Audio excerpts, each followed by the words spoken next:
TV Batuíra Portugal. Para lá do amanhã. Então, a tarde de hoje vai ser com duas companhias extraordinárias, que é Chico Xavier e Richard. É principalmente por eles os dois que temos aqui textos e vamos falar na presença de Deus. Deus, como sabemos, é a inteligência suprema, causa primeira de todas as coisas, eterno, imutável, único, todo-poderoso, não é? Infinito em todas as suas perfeições, não é? E nós pensamos nele, isto é só o que sabemos, é só o que conseguimos ainda assimilar, mas por onde? Por que caminhos é que nós temos o procurado? Como é que temos estado com ele? É isso que vamos tentar perceber na tarde de hoje. Começando, como sempre, obrigada Bia, pelo Evangelho. Temos então se o poder cobre a terra, o seu poder, o de Deus, não é? Cobre a terra inteira e por toda a parte, ao lado de cada lágrima, ele colocou um bálsamo que consola. O devotamento e a abnegação são uma prece contínua e encerram um ensinamento profundo. Usai, pois, por divisa estas duas palavras, devotamento e abnegação, e sereis fortes, porque elas resumem todos os deveres que a caridade e a humildade vos impõem. O sentimento do dever cumprido vos proporciona a tranquilidade de espírito e a resignação. E eu fui procurar, então, falamos aqui tanto neste excerto em devotamento e abnegação, o que é que isto significa? O devotamento é uma dedicação altruísta, em nós nos integrarmos, hoje está difícil, a uma causa ou a uma pessoa, com foco sempre no bem, no serviço ao próximo. E o que é a abnegação? É nós nos renunciarmos aos nossos próprios interesses, em favor do próximo, agir de forma desinteressada, sempre com o foco no bem do próximo. Ao compreendermos este pequeno excerto, nós vamos nos aproximando de Deus, porque nós só conseguimos fazê-lo quando nos aproximamos dos outros, que são os nossos irmãos. Indo agora para mais luz, temos que Deus é amor. E temos aqui 4 adjetivos do que Ele possa ser, ou do que nós conseguimos compreender, não é? Foi uma forma de facilitar um bocadinho o nosso entendimento. Então, Deus é luz.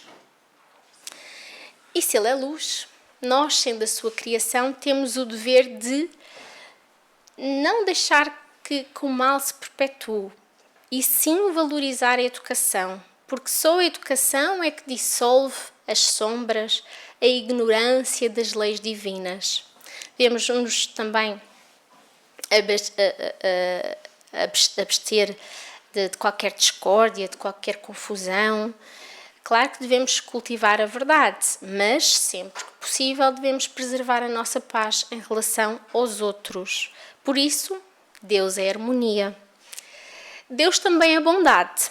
Nós sabemos que a justiça é importante e ela atua, mas ela não atua sem a misericórdia divina.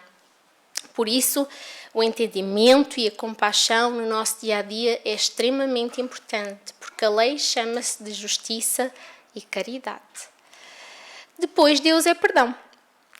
E nós sabemos que não devemos condenar ninguém. Quem somos nós para condenar o outro, não é? Nós devemos sim, e temos esse dever para com o nosso Pai Maior, de trazer fraternidade e bênção para o nosso próximo, porque nós sabemos que a sabedoria divina vai transformar qualquer situação que nos ocorra de pior em grande valor de experiência. Se nós soubermos aproveitá-la, nós vamos aprender muito. Portanto, seja qual seja a forma pela qual se apresentam as dificuldades do cotidiano, pensa no bem e faz o bem, esquecendo o mal, porque Deus é amor.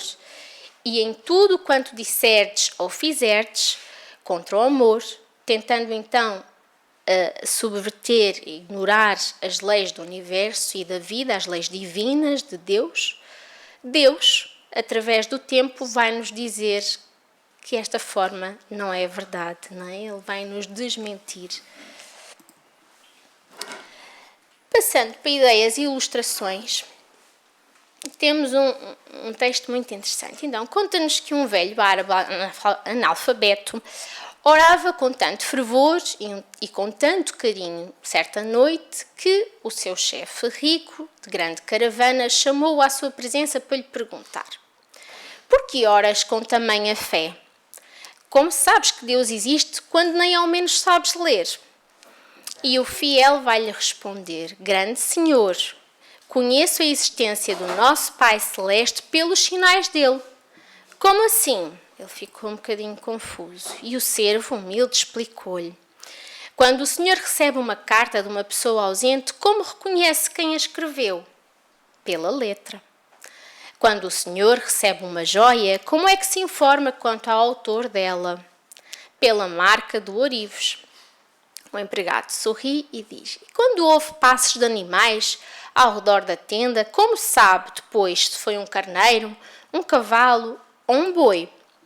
Pelos rastros, respondeu o chefe surpreendido. Então o velho crente convidou-o para fora da barraca e, mostrando-lhe o céu, onde a lua brilhava, cercada por multidões de estrelas, clamou: Senhor, aqueles sinais lá em cima não podem ser dos homens. E nisto, o seu orgulhoso chefe, de olhos a lacrimejar, ajoelha-se e começa também ele com fervor a orar. Eu trago-vos estas imagens que aqui estão. A da esquerda, a bola maior, é o Sol, o nosso Sol, o que nós conhecemos. E cá embaixo, bem pequenininhos, estão os nossos planetas. O nosso planeta é aquele que tem uma seta mais comprida, portanto, como veem, é bem pequenininho por comparação com o tamanho do nosso Sol. Na imagem da direita, nós temos os sóis que a ciência já conhece de outros sistemas solares. E vejam que o Sol é o primeiro. É a pontinha mais pequenininha que está aqui nesta escala. Portanto, imaginem o quão pequenos nós somos no universo, não é? Olhando para a natureza, olhando para as estrelas, desde o micro ao macro, nós conseguimos perceber a imensidão do universo. A criação divina é tão perfeita. Se nós olharmos para ela, nós vamos ver Deus em tudo o que esteja à nossa volta. Ficamos talvez a pensar como é que é a obra de Deus, não é? Porque isto faz-nos refletir como é que será noutros sistemas solares, noutras galáxias, não é? É incrível. A sua criação é eterna e tão variada que nós nem conseguimos ter capacidade ainda de compreender. Vamos tentar perceber então, dentro do que nós conhecemos, como é que vamos conseguir agir, interagir com esta criação, porque lembremos-nos, nós somos co-criadores também. Este pequeno livro, que é muito bom para levar, às vezes num stress num trabalho, numa discussão qualquer na rua, o Evangelho pequenino é ótimo e estes livros pequeninos também nos podem auxiliar às vezes a harmonizar quando estamos assim numa dificuldade. E este é do irmão José. E ele vai nos dizer que em várias passagens Jesus nos fala do reino dos céus, não é? Ou o reino de Deus, ou então só simplesmente o reino. E a verdade é que todos nós queremos chegar então a esse tal reino, o reino dos céus. Mas ele diz-nos, se queremos lá chegar, nós temos que ir à periferia. Temos que distribuir o pão humilde, temos que fazer a oração, temos que tornar alegres as crianças, temos que dizer palavras de fé. A periferia costuma ser o centro do céu. Nós, quando pensamos no céu, pensamos sempre nos santos, não é?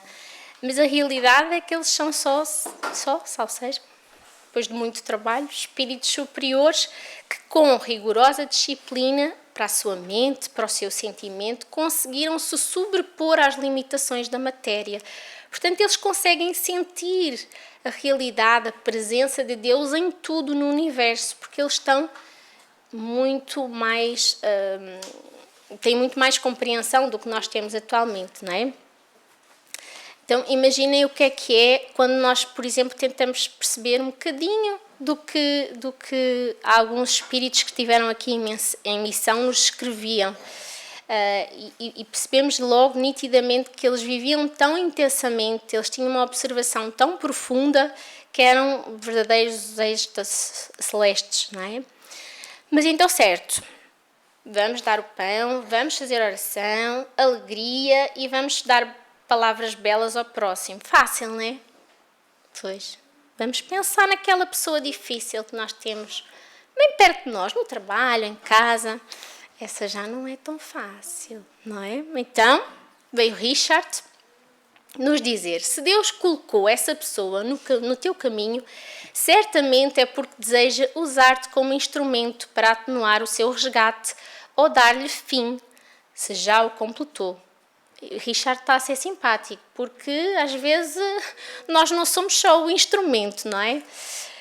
Como estímulo ao empenho do bem, à mão cheia, a lei de causa e efeito pode ser encarada como uma conta corrente no banco da vida. Então, lei de causa e efeito como conta corrente. Então, há dois componentes básicos, o débito e o crédito. O débito é o que fazemos de errado. O crédito é o que fazemos de certo. O débito é o mal. O crédito, o bem. O débito é o prejuízo que causamos e o crédito, o benefício que produzimos. Tendo consciência disso, será um ato de inteligência o empenho no bem e a eliminação do mal do nosso comportamento. Evitar assim mãos fechadas no ato de agredir e sim mãos abertas no ato de servir. Eu meti ali uma imagem feita por mim, né? Era bom que só tivéssemos o saldo negativo de 150, acho que será assim um bocadinho mais, mas o nosso objetivo é sempre termos os verdinhos, não é? Na nossa conta nós gostamos é que entre dinheiro, não é? E aqui este saldo que ele está a dizer, este crédito, é difícil fazer o certo, fazer o bem e os benefícios que produzimos. Lançar apenas créditos, de forma a diminuirmos o saldo negativo que todos trazemos de existências anteriores. Se você imagina que o seu saldo é positivo, agora vejam bem, porque é uma pessoa boa, sensato, virtuoso, caridoso, um primor, pergunte-lhe, como veio parar neste planeta de provas e expiações e provas? Terá ocorrido algum engano, alguma avaria nos computadores celestes alterando a sua localização? Não, de certeza que não. Nós estamos mesmo no sítio certo. Gostávamos, se calhar, de estar noutro planeta, mas teríamos nós capacidade para um mundo feliz? Ainda não. Nós estamos no sítio adequado para a nossa evolução. Agora, no Contém Vida, nós temos então que somos deuses, disse Jesus. Isto quer dizer que a nossa essência é divina. Todas as vezes, porém, que nos afastamos da nossa natureza amorosa, deixando que o egoísmo nos domine, o nosso eu divino emitirá fortes sinais de alerta para que retornemos à nossa essência. Nós sabemos que as leis divinas estão escritas na nossa consciência. E há espíritos, como nós já falámos, que vêm em missão e que têm uma consciência muito mais ampla da comunhão que a natureza tem com todas as leis. É algo que é deles, é tão próprio, é tão intrínseco. Eles já agem assim porque não é lhes imposto, é mesmo deles. Ou seja, quando eu digo não imposto, agem com naturalidade ao fazer o bem. Aquilo já é a sua realidade. Já por mim, eu pensando, digo, às vezes faço o bem, mas não é porque eu queira fazer o bem, é porque já ouço, já é uma coisa boa, já ouço a minha consciência, ou ouço alguns conselhos do anjo da guarda a dizer, Bárbara, vê lá onde é que te vais meter, Bárbara, olha a vibração, não faças isto, ainda por cima tu és espírita, tens que dar o exemplo. Tu ainda a semana passada palestraste sobre este assunto. Então, a pessoa vai acertando, não é porque quer, é tipo as crianças, quando nós reclamamos e ela vai, não é porque ela queira, mas é porque vai orientada, não é? E isso já é positivo, nós treinarmos-nos para isso. E eu trago-vos aqui a imagem de Francisco de Assis porque ele realmente estava completamente integrado na obra divina, na criação, porque ele via a todos como irmãos, desde as aves, aos animais, aos rios, à lua, sol, estrelas. Portanto, ele via Deus em tudo. Os sinais, estes tais sinais de que não estamos a fazer alguma coisa bem, que nos estamos a desviar, virão por intermédio de amigos, familiares, intuições do nosso anjo da guarda, sonhos, até em forma de doenças, perdas financeiras e afetivas, acidentes e obsessões espirituais. O propósito é fazer com que façamos uma revisão de vida, endireitar os nossos passos no caminho do despertar espiritual. Portanto, ser mais amor do que ego, mais perdão do que mágoa e mais espírito do que matéria. Deus é a consciência que constrói o universo e sustenta a nossa vida. E como André Luiz nos diz, nós estamos mergulhados no seu seio, não é? Nós somos como peixes no oceano. Portanto, tanto mais próximos nós estaremos de Deus, quanto mais próximos nós nos ligarmos aos valores espirituais. Voltando a Richard, temos então, numa extensa fila de recém-desencarnados, à espera então de uma definição quanto ao seu futuro, estão dois espíritos à conversa. Devem ser portugueses, certamente, porque nós, quando estamos numa fila à espera, gostamos sempre de ir trocando assim umas experiências, não é? E eles lá estavam. Fui casado, deixei esposa e 2 filhos. E o outro, interessante, eu também. Tive cancro no estômago. É muita coincidência, foi o mal que me matou. Então sabe como é sofrido este final de existência? E eu, nem me falo. Lutei por 3 anos contra a doença, submetendo a tratamentos diversos. Sei bem o que é isso. Também penei por 3 anos. Desencarnei relativamente novo, com apenas 63 anos. Parece brincadeira, é o cúmulo da coincidência, porquanto eu também estou a retornar nessa idade. Incrível! 2 biografias idênticas. É verdade. Não sei para onde vamos, mas certamente estagiaremos no mesmo lugar, que há de ser bom. Jesus ensinava que os sofredores estão destinados ao céu. Vejam como ele já estava a tomar por garantido. E o outro, Deus o ouça. E a fila andou, né? Tanto falaram que a fila lá andou. Viram-se então os gêmeos das dores diante de São Pedro, na portaria do além. Após examinar detidamente a ficha do primeiro, o porteiro celeste o convidou a tomar o elevador sideral e subir para o céu. O segundo, animado, preparou-se para idêntico destino. Mas, para sua surpresa, o santo vai dizer-lhe: o elevador irá para baixo, levando-o para o purgatório. E então o segundo espírito, o condenado, reclama: creio haver um engano. O meu companheiro tem ficha absolutamente idêntica à minha. Sofreu o mesmo que eu e foi para o céu. Mas São Pedro, impenetrável, informou: sim, mas há um detalhe, ele nunca reclamou. Portanto, esta pequena alegoria que existe no Evangelho segundo o Espiritismo, na passagem, na instrução dos Espíritos, bem e mal sofrer, diz-nos que poucos sofrem bem. Poucos compreendem que somente as provas bem suportadas podem conduzi-los ao reino de Deus. O desânimo é uma falta. Deus vos recusa consolações desde que falte coragem. A prece é um apoio para a alma. Contudo, não basta. É preciso que tenham por base uma fé viva na bondade de Deus. Atenção, leitor amigo. O mentor espiritual está a dizer com todas as letras que não basta sofrer para habilitar-se a ser feliz. E ele vai terminar dizendo: desculpem, eu já me mostro o vídeo. É preciso sofrer com finesse, sem murmúrios, sem queixas, sem revolta e sem desespero. Portanto, por isso é que um subiu e o outro desceu. E o que é isto de sofrer com finesse? Ou seja, sofrer tendo a confiança na fé viva na bondade de Deus. E eu acho que este exemplo que aqui está no vídeo explica muito bem. Isto é uma pessoa que não tem esta fé. Não tem nada, aquele copo não tem nada no seu interior. Portanto, ele queimou fácil. Ele não aproveitou a experiência. Ele não aproveitou para aprender o que tinha a aprender com aquele desafio, com aquela dificuldade. Este, porém, é um copo com água, portanto, a fé viva. E como nós vemos, a pessoa sofreu, não é? Mas está lá, ela aprendeu. Ela aprendeu o essencial do que ela precisava. Questionamos a Deus, por vezes, quando nos acontecem situações mais desagradáveis, desde as mais pequeninas àquelas maiores, porque a mim, não é? Foi engano, os computadores enganaram-se, não é? Como estava no Richard. No fundo, nós queremos muitas vezes aquilo que possivelmente em outras encarnações nós não demos, não é? Queremos a proteção espiritual, mas não lhe fazemos jus. Queremos que Deus nos coloque à frente das suas prioridades, queremos a sua intercessão, mas depois não temos fé.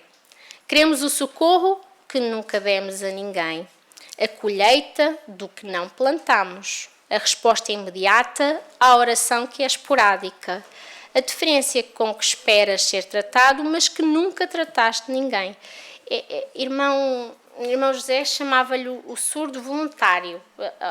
É aquela pessoa, todos nós temos o chamado, nem que seja da nossa consciência, para cumprir com as leis divinas, e faz-se de surdo voluntário. Ou seja, não quer abandonar o comodismo, teme qualquer sacrifício pessoal e lista um conjunto de desculpas para não fazer o bem, não é? E é isso que nós precisamos de trabalhar em nós, porque já estamos a perceber que nós só vamos com o próximo. Então, o que fazer para mudar? O Richard vai nos dizer que temos de combater os elefantes brancos na nossa vida. E vamos perceber o que é que são estes elefantes brancos. Não encontraremos uma só galáxia, um só sistema solar, um só planeta, um só recanto, por mais remoto, onde todo o poderoso esteja ausente. Ele é a consciência cósmica do universo, permanece em tudo e em todos. Estamos mergulhados nas bênçãos divinas como peixe no oceano.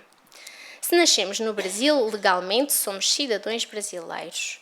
Mas sob o ponto de vista moral, essa cidadania só será legitimada pelo empenho em cumprir as leis do país, o que implica na observação dos deveres perante a comunidade, zelando pelo seu equilíbrio e bem-estar. Algo semelhante acontece com o reino de Deus. Se há um reino universal regido por Deus, somos todos os seus súbditos. Não obstante, isso pouco significa se não nos preocuparmos em cumprir o que o Eterno espera de nós.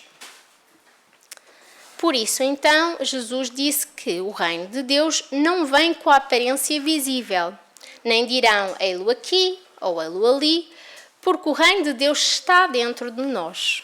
O problema, então, não é entrar no reino de Deus, como nós vimos na situação anterior. Vivemos nele. O problema é o reino entrar em nós. Muitas vezes em oração, assim meio que já em frase em automática, eu costumo dizer que Jesus me acompanhe ou que Jesus nos acompanhe. A realidade é que Jesus e o nosso Pai Deus acompanha-nos sempre, está connosco sempre. Nós é que não estamos com Ele, é o que estamos a ver aqui. Em várias parábolas, Jesus nos diz como alcançar então esta realidade. No tempo antigo não havia bancos para depositar bens amoedados. Então, as pessoas escondiam essas moedas em terrenos isolados na sua propriedade. Não raro, esses tesouros se perdiam pelo falecimento do proprietário. Quem os encontrasse poderia então ficar com eles desde que comprasse esses lotes, essas porções de terra. Havia pessoas que se especializavam nessa lucrativa atividade, caçadores de tesouros que ainda hoje povoam o imaginário popular. Jesus usa essa imagem para nos contar sugestiva e breve parábola. O reino dos céus é semelhante a um tesouro escondido no campo. Um homem o encontra e esconde-o novamente. Feliz, vende tudo o que tem e compra aquele campo. O reino seria aquele estado de paz, de tranquilidade e alegria, no pleno cumprimento das leis divinas, habilitando-nos a desfrutar as bênçãos de Deus. No simbolismo evangélico, situa-se como um tesouro oculto em recôndita região da nossa consciência, no solo das nossas cogitações existenciais. E isto realmente custa caro. Para a sua aquisição, que equivale à posse de nós mesmos, imperioso nos desfaçamos de inúmeros bens, entre aspas, porquanto mais atrapalham do do que nos ajudam. São então os elefantes brancos. No antigo reino de Sião, atual Tailândia, o raro elefante branco era então um animal sagrado. Quando um rei queria punir alguém, oferecia então um elefante branco. Quem o recebia sentia-se honrado, mas logo percebia tratar-se de um presente de grego, tipo o cavalo de Troia, não é? Um presente envenenado. Deveria dispensar sofisticados cuidados com o animal, alimentá-lo com iguarias caras, colocar-lhe enfeites, ter empregados para cuidar dele, portanto acabava arruinado. E algo semelhante ocorre na nossa vida. Há elefantes brancos no nosso caminho. Temos satisfação com eles, em princípio, mas logo percebemos que nos causam prejuízos. E ele vai enumerar 4. Um deles é a ambição. A riqueza, o poder, o destaque social é realmente uma procura de muita gente. Isso, quem tem este gosto pelos bens materiais, troca as coisas, porque os bens materiais estão para nos servir, são uma parte da nossa vida, mas não são a finalidade dele, ok? E aí é que fica o problema. Depois temos os vícios. Em princípio, eles oferecem o céu, e ele até dá alguns exemplos materiais, por exemplo, quem fuma tranquiliza-se após o fumo, quem bebe álcool desinibe-se, quem toma drogas fica eufórico, mas este céu é artificial, porque é precário, porque nos vai levar invariavelmente ao que Richard nos vai dizer que é o inferno da dependência. Gera desequilíbrios tão grandes que, se nós soubéssemos de cá e de lá o que acontece, nós lutaríamos com todas as nossas forças. Eu aqui ainda porei alguns vícios espirituais, não é? O orgulho, a vaidade, tudo isso são grandes elefantes brancos que nós temos na nossa vida. Depois o sexo também, que é uma dádiva divina, mas que em tempos conturbados nós sabemos que confundimos liberdade sexual com libertinagem, e responsabilidade social é um conceito assim muito, muito vago. Não é? Nós sabemos que, nos tempos atuais, este é um tremendo elefante branco. E depois temos a paixão, quando alguém se fixa em alguém, estendendo as suas raízes, e parece que não vive sem aquela pessoa. Não existe estabilidade física nem psíquica, porque aquela pessoa é quase vista como um objeto. É o amor a trocar-se, a ser rebaixado pelo desejo de posse. Isso também é um grande elefante branco, que nos vai trazer todos eles desajustes a vários níveis e em várias reencarnações e grandes débitos, como nós já falámos. Não nos tornaremos então santos do dia para a noite, nem campeões do Evangelho. Eu gostei muito do termo. Apóstolos do bem, mesmo porque a natureza não dá saltos. Portanto, ele aqui está-nos a dar esperança. Vocês, não vamos virar santos do dia para a noite. Consideraremos, porém, em nosso próprio benefício, que é preciso avaliar se não estamos a sustentar insaciáveis elefantes brancos que nos empobrecem. Às vezes nós fazemos coisas no automático e nem nos apercebemos, e estamos a alimentar estes elefantes brancos. Ainda hoje o meu marido disse-me uma coisa engraçada, porque assim, eu vou confidenciar-vos, eu já vos confidenciei também algumas coisas, esta é só mais uma. Mas é assim, eu também moro em Sintra, vocês têm que ter isso em consideração, mas eu ligo a minha salamandra todas as noites, que eu sou uma pessoa friorenta, e ele disse-me assim, bem, para a semana vai estar 30 e tal graus. Se tu ligares a salamandra, a coisa não está bem. Estás a fazer isso no automático. E eu, pronto, vamos ver, para a semana vou tentar não ligar, só para ele não achar que está aqui qualquer coisa a funcionar mal. Mas a realidade é que nós às vezes fazemos coisas e pensamos coisas em automático, e isso realmente pode, como aqui diz, sustentar os nossos elefantes brancos. Com eles fica impossível o cultivo das aspirações superiores no solo sagrado do coração, para a conquista do almejado tesouro divino. Agora, no outro capítulo também do mesmo livro, nós temos, ele vai falar-nos sobre Poliana, que era um livro que eu não conhecia, mas pelos vistos em 1913. Foi um livro infantil-juvenil muito conhecido, de uma jovem órfã que vai depois morar com a sua tia, que é muito rígida, e ela vai passar por algumas dificuldades. E ele diz-nos que, quando menina, desejava ardentemente uma boneca. Sem recursos, o pai fez um pedido à instituição beneficente. Poliana aguardou com ansiedade.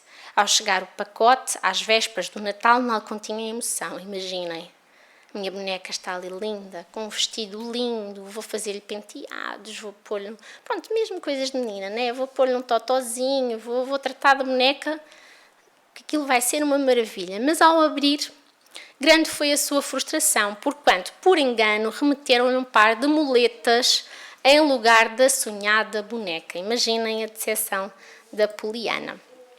Vendo-a desolada e chorosa, o pai convidou. Minha querida, vamos fazer o jogo do contente. E o que é isso, pai?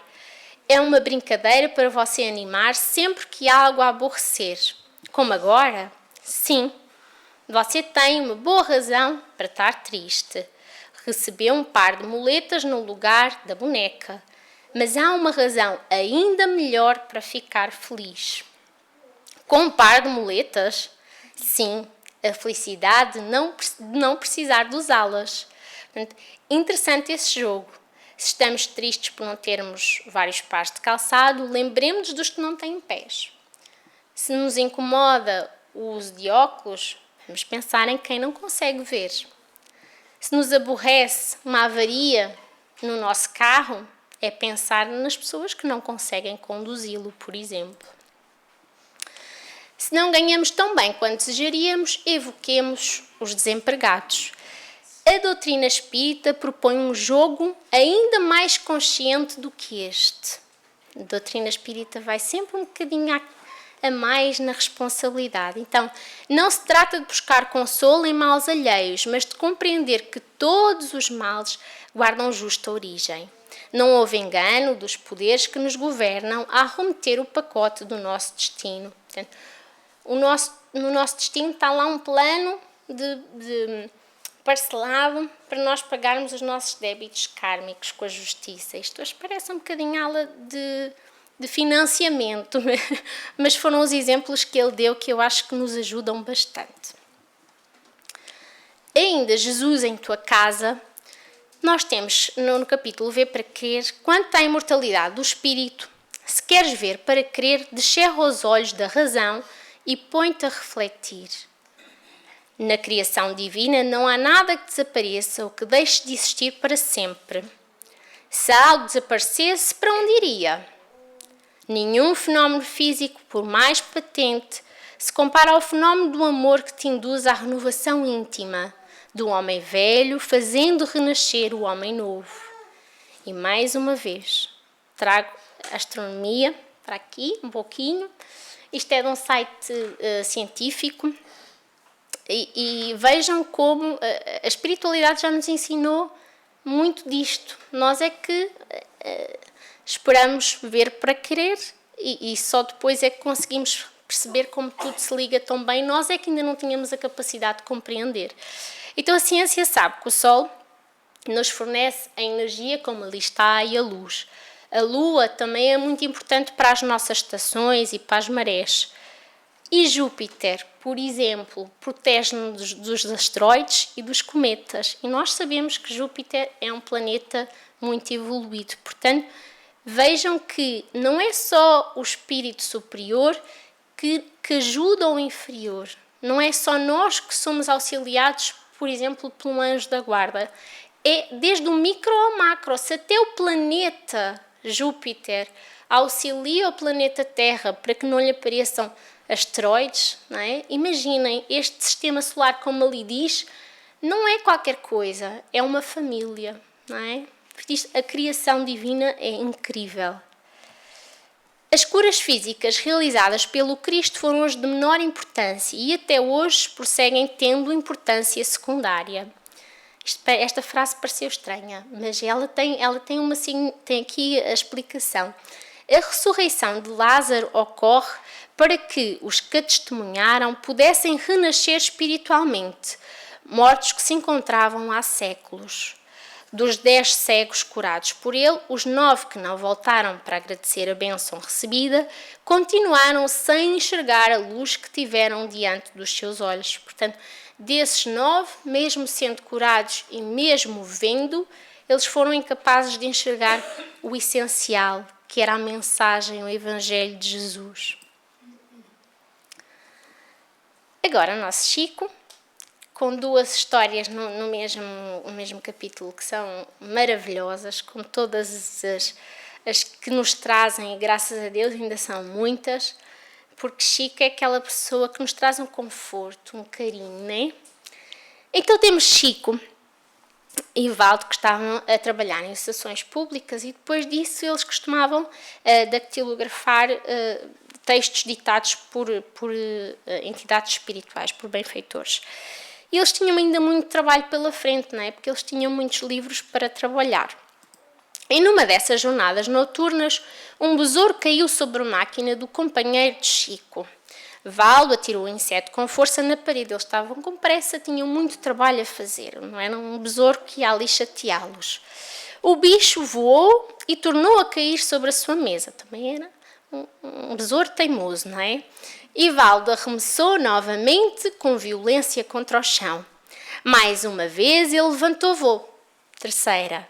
Desta vez aterrou no lugar certo, a mesa de Chico.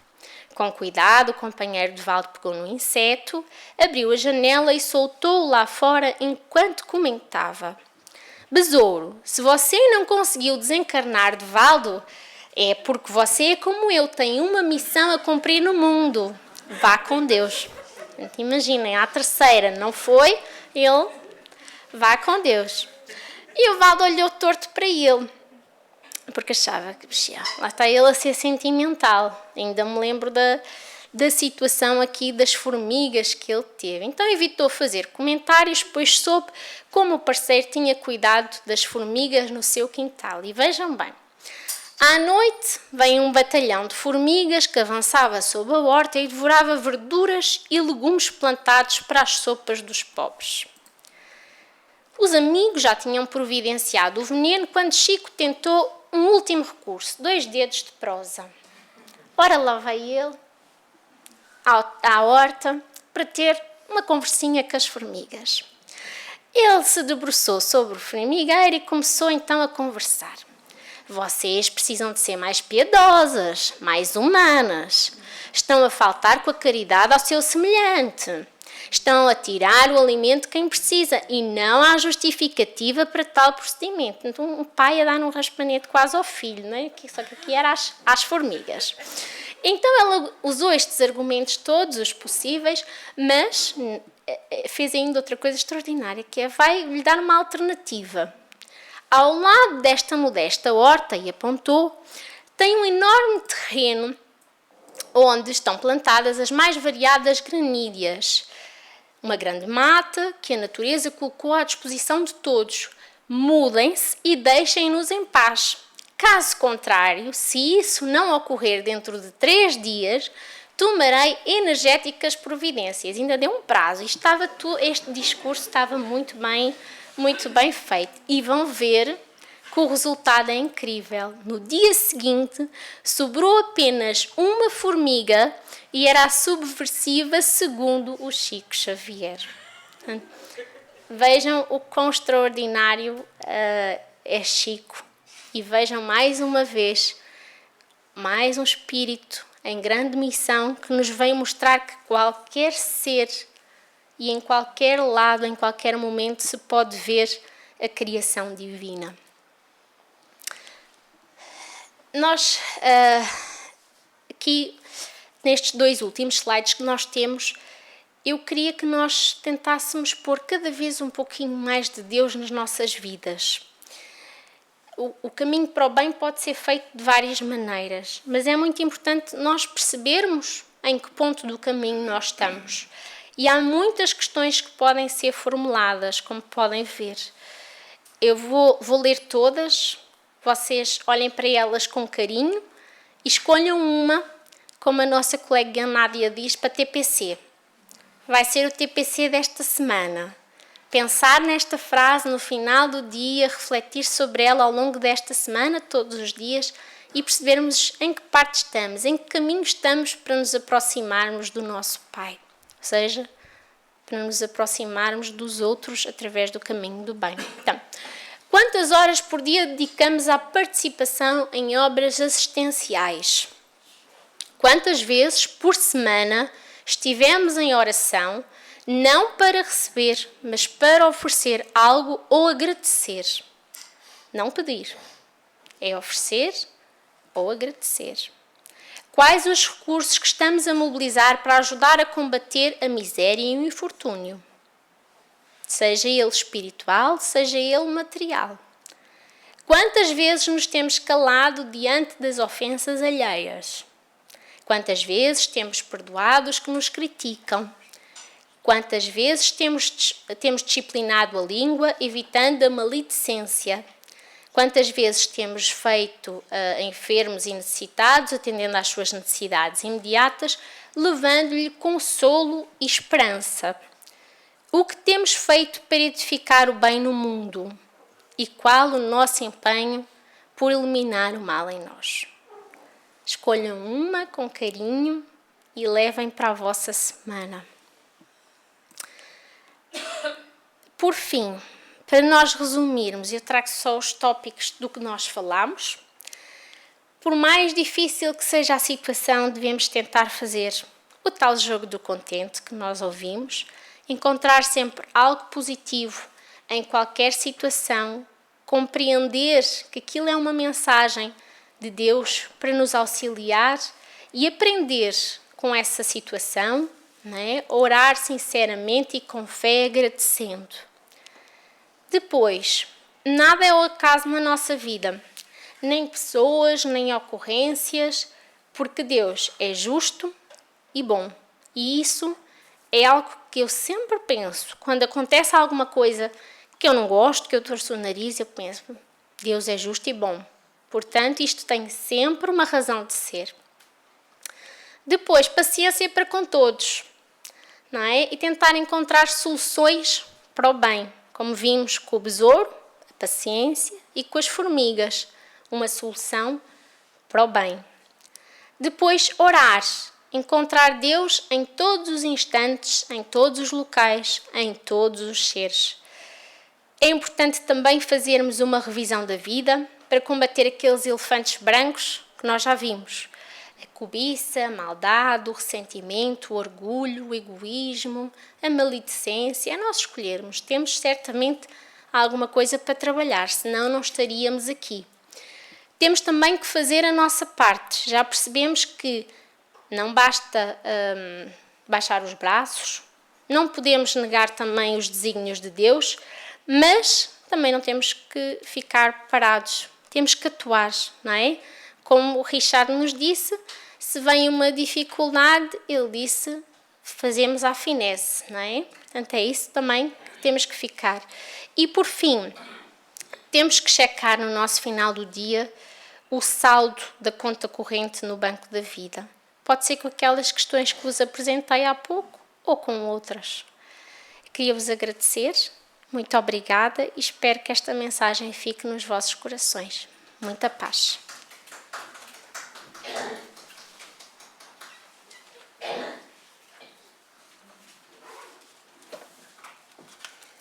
Então, boa tarde mais uma vez. Vamos então concluir os trabalhos da nossa tarde. Recordar ainda que no caminho para Deus nós podemos escolher o caminho pelo amor ou o caminho pela dor. E que muitos de nós já escolhemos e ainda estamos a escolher pagar essa fatura de que falava a Bárbara, ainda com muitos débitos negativos, não é? Nesses débitos, ou nesse saldo negativo, nesses débitos nós ainda estamos a pagar pela dor. E ao pagarmos pela dor podemos recordar o filho pródigo. Nós somos todos filhos pródigos.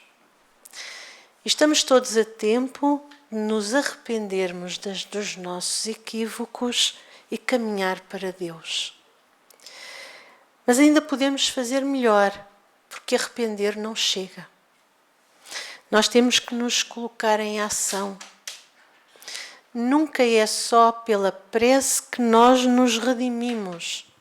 Nós nos redimimos pelo trabalho no bem.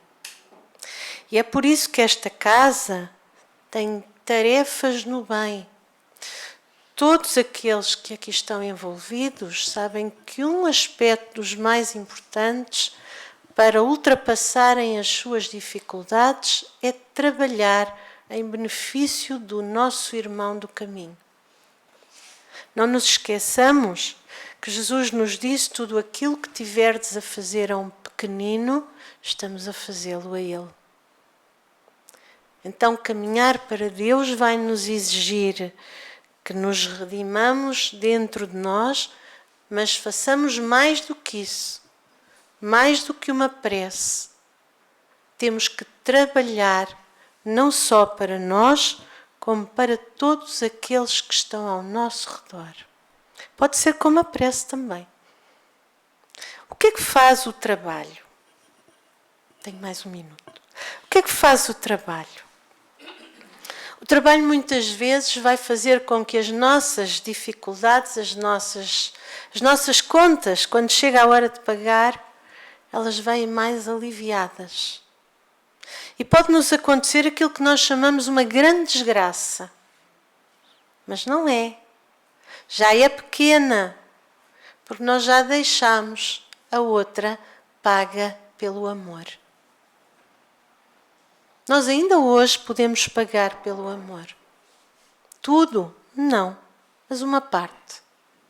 E com isto nós vamos caminhando pouco a pouco, lentamente para Deus, que é o Pai e que nos espera porque tudo nos perdoa, mas também tudo nos exige, porque a espíritos perfeitos só vamos chegar através do nosso mérito. Como os nossos pais terrenos. Deram-nos muito, mas também nos exigiram, felizmente, para que nós pudéssemos chegar onde nós nos encontramos. Muito lhe devemos. Bom, vamos então para a nossa prece. Vamos colocar-nos à vontade nas cadeiras. E porque o Pai ainda é algo abstrato para nós, e por isso Kardec, o codificador, não perguntou na primeira pergunta do Livro dos Espíritos quem é Deus, mas sim o que é Deus. Dirijamo-nos àquele que foi o seu representante máximo na Terra, Nosso Senhor Jesus Cristo. E vamos agora ao seu encontro, desse olhar amoroso, desse sorriso benevolente, dessa palavra amiga. E vamos dizer-lhe: Senhor Jesus, somos profundamente gratos por nos podermos reunir nesta vossa casa, à volta do vosso Evangelho de luz, à volta da vossa palavra que nos há de iluminar, do caminho que nos mostrastes e que nos há de redimir. Mestre, rogamo-vos, Senhor, para que ampareis os nossos corações, para que nas horas mais difíceis possamos dar testemunho. Mas se ainda assim, Mestre, fraquejar-nos, ajuda-nos a erguer. Concede-nos, Senhor, a oportunidade de continuar a caminhar convosco e de repetir a lição que ainda não aprendemos. Ajudai-nos, Senhor, a caminhar para o nosso Pai, para que também nós um dia possamos dizer: eu e o Pai somos um. Ajudai-nos, Mestre, a renovar-nos a cada dia. Ajudai-nos a olhar para nós mesmos e descobrir quem somos. Mas estendei estas bênçãos de luz, de discernimento e de amor ao mundo lá fora.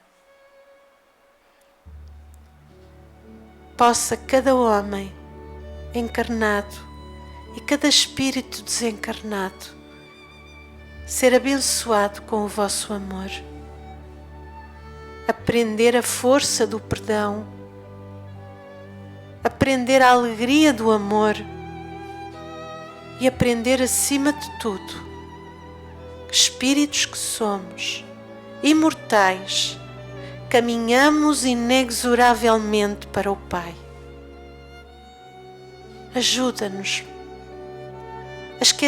a esquecermos muitas vezes as dificuldades que enfrentamos pela gula,